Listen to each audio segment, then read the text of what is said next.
Day off, ang araw na pinakahinihintay ko. Nakakatamad bumangon, parang gusto ko na lang matulog buong maghapon. 10:00 na nga ako nagising, pero inaantok pa rin. Gusto pa nga matulog ng aking mga mata, pero yung tiyan hindi na kaya. Kaya bumangon na nga ako para magtimpla ng kape. Huwag niyo na din tanungin kung bakit green ang aking kape. Umupo na din muna ako dito sa labas para mag-isip kung anong pwede kong gawin ngayong araw. Ang una kong ang ginawa, maligo muna. Kasi naaamoy ko na din sarili ko. Hindi pa rin ako makapag-isip kung anong pwede kong gawin. Kaya natulog na lang ulit ako. Subukan ko na lang kaya gumawa ng dalgona coffee. Huwag niyo na rin tanungin bakit sa bauna nakalagay ang aking kape. At sa bauna naman ng tubig yung asukal. Bumili pa nga ako ng mixer para lang dito.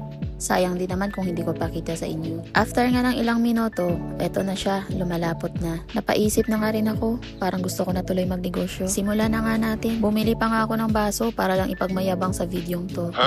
Una, lagyan nga natin ng napakaraming yelo para malamig. Punuin mo na rin ng gatas para lalong masarap. Tsaka ilagay yung menekos-mekos na kape.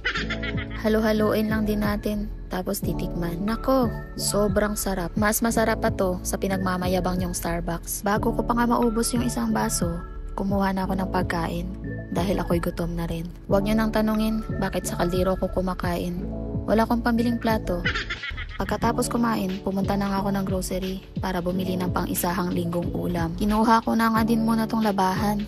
Baka kasi mamaya, mga muy pritong isda. Ngayon ko nga lang din napansin, may bulaklak na pala tong punong kahoy sa harapan namin.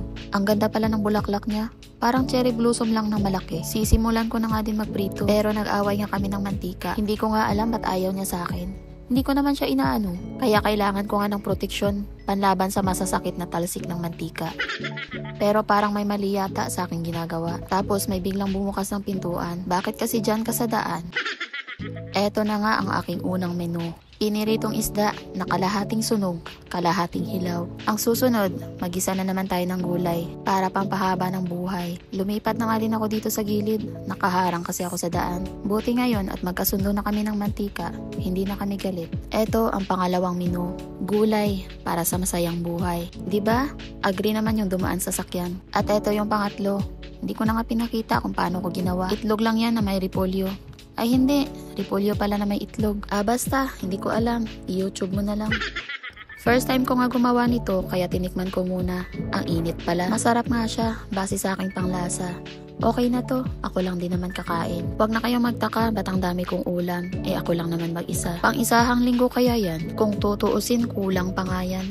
Pero dahil hindi tayo mayaman, kailangan nating pagkasyahin. Tumambay nga rin muna ako dito sa park saglit. Maliban nga sa kangkong, ano ba yung dahon na pwedeng gawing chips? Napapagod na kasi ako magtrabaho, parang gusto ko na lang magnegosyo. Baka may suggestion kayo?